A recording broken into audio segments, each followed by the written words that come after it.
All right, welcome back to Clearwater's 40 Days with Jesus, leading into our Resurrection Weekend on Easter weekend. I hope you join us then, and thank you for joining us for today, day 12 on our journey of 40 days.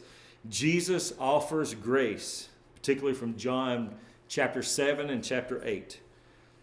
Jesus once sat down at the temple to teach. At this time, the religious leaders were very angry at Jesus.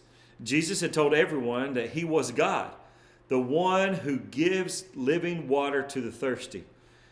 But the Pharisees didn't believe Jesus. They did decide to set up a trap to make Jesus look bad.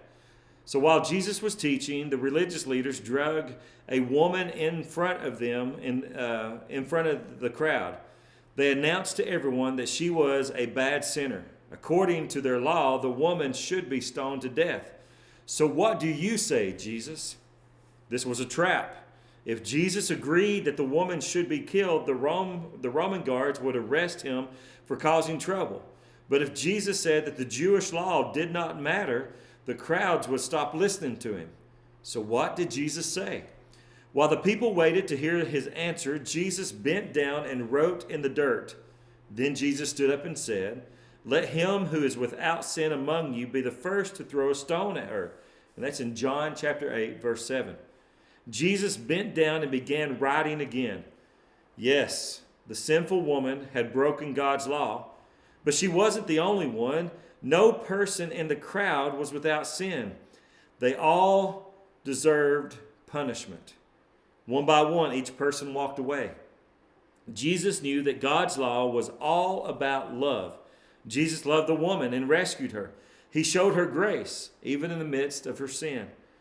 When everyone left, Jesus looked at the woman.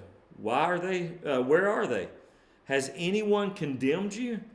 She looked at her rescuer and said, "No one, Lord."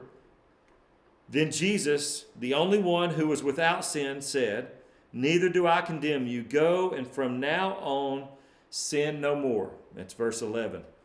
And he gave the woman a new life and a second chance. So, question for you to think about. How do you think the woman felt about Jesus, her rescuer, rescuing her from that moment? Great thought. We can worship him today, can't we? Thank you for joining me on day 12. See you tomorrow for day 13.